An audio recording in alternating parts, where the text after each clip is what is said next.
Hi, Assalamualaikum warahmatullahi wabarakatuh, and I hope you are doing very well, Ms. Zamira. I am FARISHA AFZAN binti Muhammad Shah, and there's my fellow friends, NURDIANA binti ROMZI, NUHA AMIRAH binti Muhammad RAHIMAN, ALIEF ZAHAAN bin MATRIFIN, and Muhammad KAMARUL AMIRZA bin KAMARUZAMAN.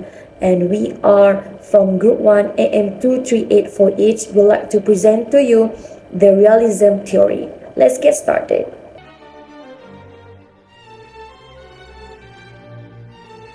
So, for introduction, I will introduce. First of all, in realism, most popular phrase is founding fathers. In France, the realism movement had its start in the 1840s century, right around the time of the 1848 revolutions, which has dominated French literature.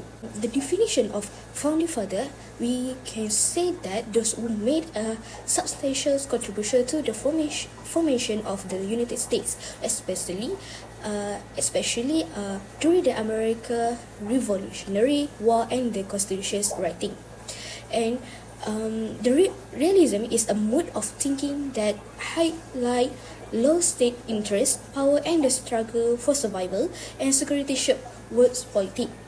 We know that state is the main actor in world politics, right? That there is no central power to maintain law and order in an anarchy society system with no central authority to enforce law or preserve order. In order to protect and accomplish their goals, government usually have to put their own national interest first and use power politic technique, including coalitions building, balance of power strategy, and the use of force. Next, realism writer focus on the everyday life of ordinary people in an effort to portray reality as it is without deciding it. The second motivation is social critique, which is drive realism author to criticize and expose social concerns and injustice in their society. He is utilized to faithfully and honestly despite actual and typical model people and situation without avoiding the disagreeable or embarrassing aspect of life lead to the identification with realism. So that's all from me. So next, I'm going to talk about the main factors of the theories and elaborate about their theories. The first one is there is definition of realism. Second is types of realism. Third is characteristic of realism. And the last one, importance of the realism. So what is realism? Realism is philosophy of international relations that emphasize on competitiveness and conflictual nature of world politics. It's content that under anarchy international system with no central authority to enforce the norm or to resolve conflict, nations, the primary actors prioritize their own survival needs and interests. So there are three types of realism. The first one is classical realism. So classical realism is an international relations theory that assumes a gloomy view of human nature. It's claimed that state, the primary actors, are motivated by self-interest and a desire for a power. This theory based on the assumptions that international system is anarchy, which means there is no central authority to enforce the rule or to keep order. Second is neorealism. Neorealism, also known as a structural realism. It is an important theory in international relations and it throws open the main idea of classical realism, but it takes more a scientific approach, which is focused on power politics, anarchy, self-help, structure of a unit, and lastly, unlimited cooperation. There is neoclassical realism. Neoclassical realism is a theory in international relations that tries to explain on how countries behave on the world stage. It's a combination of classical realism and also neorealism. Neoclassical realism is more focused on power matters. Types of neoclassical realism, they concerned with their safety first, and the international system is an anarchy, and they define that countries aren't all the same. And last one is they focus on power matters. There is about characteristic of realism. The first one is state as unitary actors. States play the major role in international politics. Realism emphasizes the government, unlike the individual or non-state actors, have a distinct needs for survival and self-preservation as a result of the anarchic international system. Second is nationality. States are viewed as a national players that make a decision based on a cost-benefit analysis in order to maximize their interests within the anarchic system. This does not always entail flawless result, but rather than a concentration on meeting objectives with limited service. Third is focus on national interest. States prioritize their own national interests, which may include security, economic well-being, power, or prestige. These interests can occasionally clash with the interests of other governments and causing a friction and rivalry. Fourth is security dilemma. The security dilemma illustrates a fundamental issue in realist philosophy. Others may regard states' effort to bolster their own security as a dangerous and resulting in a vicious cycle of distress and armament. And lastly, I'm going to talk about the importance of the realism. First one is criticism to consider. While realism is a vital, it also has a limitation. Critics claim that it's emphasized on conflict and power, while overlooking the importance of the collaborations, international institutions, and morality in international affairs. Furthermore, the emphasis on government as key players may diminish the importance of the non-state entities such as companies and NGOs. Second is understanding the key idea of the realism enables policymakers to make a educated judgment about foreign policy. This involves discussion on national security, resources allocations, and strategic alliance. Realism emphasizes on the importance of a strong military and the strategic use of force in maintaining a state's place in the international order. After learning about the definition, types, characteristics, and importances of realism in international relations, I'm going to explain and elaborate about the pros and cons of realism theory in international relations. My name is ZAHAAN, and let's jump right into it. The first pro of realism theory is realism puts national interest as the center of attention. It means, given in any of international space discussions, realism believes that the nations will put their own needs, national security at most, over any global matters which will solely bring positive outcomes for their nations.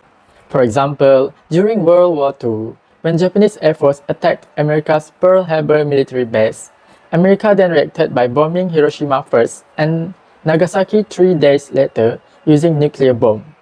It was said that the act of America was an act of a realist, where they put the principle of national interest and their main role was to achieve and preserve power across globe. The second pro of realism is it is said to promote balance of powers. A leader with realist thinking will want to neutralize any already established hegemony or any arising hegemony. Taking United States, US, and China trade tensions for example, where China seems to prevent the dominance of the US by dominating economy across the globe. Since China seen the dominant power of the US in terms of diplomatic relations with other countries and military power as a threat to China's national security, they rise as one of superpower nation in terms of economic. According to Ms. Deepika Gahatraj, this balancing power used by China is called as armament and disarmament method, where balance of power can be achieved by increasing one's own power in relation to power of one's opponents. The third and the last pro is that realists acknowledge anarchy. According to Britannica website, anarchy means without authority. So, realism believes that the state has total sovereignty over any interference by external factors. This theory also believes in the absence of world government. For example, the United States, US, and the World Trade Organization WTO issue, where the US government was believed to violate international law of WTO agreement and refused to comply with the investigation as US believed that the issue is not in the purview of international trade but rather involved US national security issues. US government sternly stated that the WTO or any other entities cannot determine what the US can or cannot do to protect their own interests. This case is derived from Harrison 2006. This shows that the US government has no intention of sharing decision-making power over its national interests with a multilateral organization. Therefore, it is safe to say that there is no central authority to regulate or govern nation states, and there is no world government as opposed to realism theory based off the US WTO issue. Next is the cons of realism theory in international relations. The first con is nations that uphold realist theory tend to neglect non-state actors such as non-governmental organizations, NGOs, transnational organizations, and international organizations. This is due to realism underestimates their influence and impact in international relations. Plus, realism also fails to recognize the strategies used by non-state actors that go beyond violence, such as non-violent strategies that weaken states and win constituency allegiance.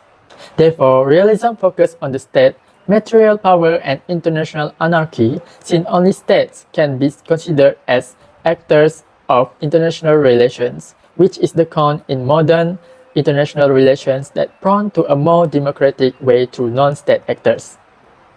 The second con is realism theory finds difficulty in addressing global challenges since every states are prioritizing their interests rather than complex global issues such as climate change, sustainable energy, and economic interdependence. It is viewed as negative since realist nations will only be interested in declaring threats towards other nations when international relations can go beyond those types of discussions or issues.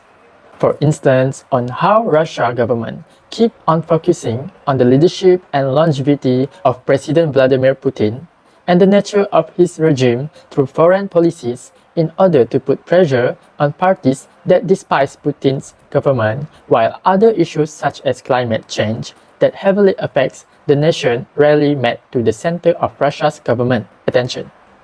Currently, Russia is recorded to be 2.5 times warmer than the rest of the world, but little to no effort of Russian government to act on the issue in international arena. This information is derived from Conley and Newlin, 2024. The third con is realist leaders often overemphasize on conflict as the state is likely to overlook opportunities for cooperation, diplomacy, and peaceful resolutions. Taking Russia as example again, during the Russia-Ukraine conflict in the year 2022, this information is taken from Walker, 2024. The immediate action of Russia government and military forces to strike on Ukraine shows how realist idealism has its drawback, especially in modern international relations that always seek peaceful and reasonable resolutions. This happened when Russia intended to stay in power in its region by using forces over its once under-controlled territories but are now legally under Ukraine's. Ukraine-Russia conflict has been long going since 2014, but in 2022, the Russia government still has not decided to seek for a diplomacy with Ukraine and continue to use military forces to put pressure on Ukraine. That's all from me. Thank you. Hi, Assalamualaikum. My name is Muhammad KAMARUZAMAN, and now we will talk about the impact of realism. The first one is critique of international institutions. Realism impact on the critique of international institutions stem from its view that states are primarily driven by self-interest and the pursuit of power. Realists argue that international institutions such as the United Nations or the World Trade Organization rely on cooperation among states to function effectively. However, they contain that states may prioritize their own interests over the goals of this institution, undermining their effectiveness. For instance, realists point to instances where powerful states use their influence to shape international institutions to serve their own agendas rather than promoting collective interests. Realists highlight how states may selectively adhere to international norms and agreements based on their strategic interests, weakening the credibility and enforcement mechanism of this institution. Overall, The impact of realism on international institutions emphasizes the limitation of relying on cooperation and shared norms to address global challenges, particularly in a world where states are driven by self-interest and power dynamics. Moving to the second one is war and conflict. The realism impact on war and conflict is profound and stems from its core assumption about the nature of international relations. Realism posits that the international system is anarchic, meaning there is no overarching authority to enforce rule or prevent conflict between states. In this context, states are seen rational actors primarily concerned with their own survival and security. One key aspect of realism is the concept of politics, where states seek to maximize their power relative to others. This pursuit of power can lead to competition and conflict of states for dominant security in the international system. Realists argue that war and conflict are inherent features of this competition environment driven by state interests and perception of power. To be highlighted, realism impact war and conflict underscore the enduring significance of power dynamic, competition, and self-interest in shaping international relations. By highlighting these factors, realism provides insight into the cause and dynamic of conflict between states in international system. The third one is security dilemma. The security dilemma are cornerstone concept in realism, refer to a scenario where action taken by states to enhance their security and perceived as threatening by other states, thus inevitably leading to increased insecurity and tension for all parties involved. In realism, states prioritize survival, and any security efforts like military build-up or alliance can be perceived as threat. This can lead to defensive measures, mutual mistrust, and increased security concerns. The security dilemma highlights the paradox of security in international relations. The pursuit of security by one state can inevitably undermine the security of others, ultimately escalating tension and increasing the risk of conflict. Realists emphasize that in anarchy international system where there is no central authority to dispute, the security dilemma in inherent and persistent challenge that state must navigate. Understanding the security dilemma is crucial for policymakers and diplomats as they seek to manage the conflicts and promote stability in international arena. Efforts to mitigate the security dilemma often involve building trust through diplomatic channels, promoting transparency in military capabilities, and fostering cooperation to address shared security concerns. Last but not least, the balance of power. The balance of power, a central concept in realism, is like seesaw in the playground international relation. Just as a kid adjusts their position on the seesaw to keep it balanced, states in the global arena strive to maintain equilibrium among themselves. In this dynamic, no single state should become overwhelmingly powerful, as this could threaten the stability and security of the entire system. Instead, states engage in the various strategies such as forming alliances, building up the military strength, and engaging diplomacy to ensure that power is distributed relatively evenly.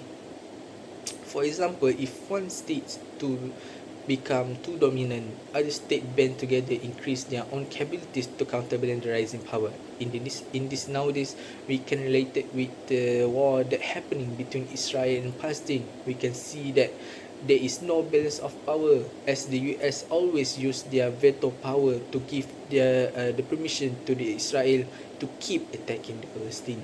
So the balance of power is like a game of strategic cooperation and competition among states, where the goal is to maintain stability and prevent any one player from becoming too powerful. And that's all from me. Thank you very much. Realism theory in international relations views global politics through the lens of power dynamics among states, highlighting competition and the pursuit of self-interest. It suggests that states prioritize security and survival in a world without a central authority, leading to perpetual conflict. Realism emphasize power as a primary currency in international relations, with states aiming to maximize their relative power to safeguard their interests and counter potential threats. This pursuit of power shapes alliances, balance of power, and even conflict to maintain or enhance a state's position. Despite criticism, realism remains relevant in understanding contemporary global affairs, informing research and policy debates on issues like great power competition and diplomacy. While acknowledging its limitations, realism provides valuable insights into the complexities of the international system, making it a foundational theory in international relations.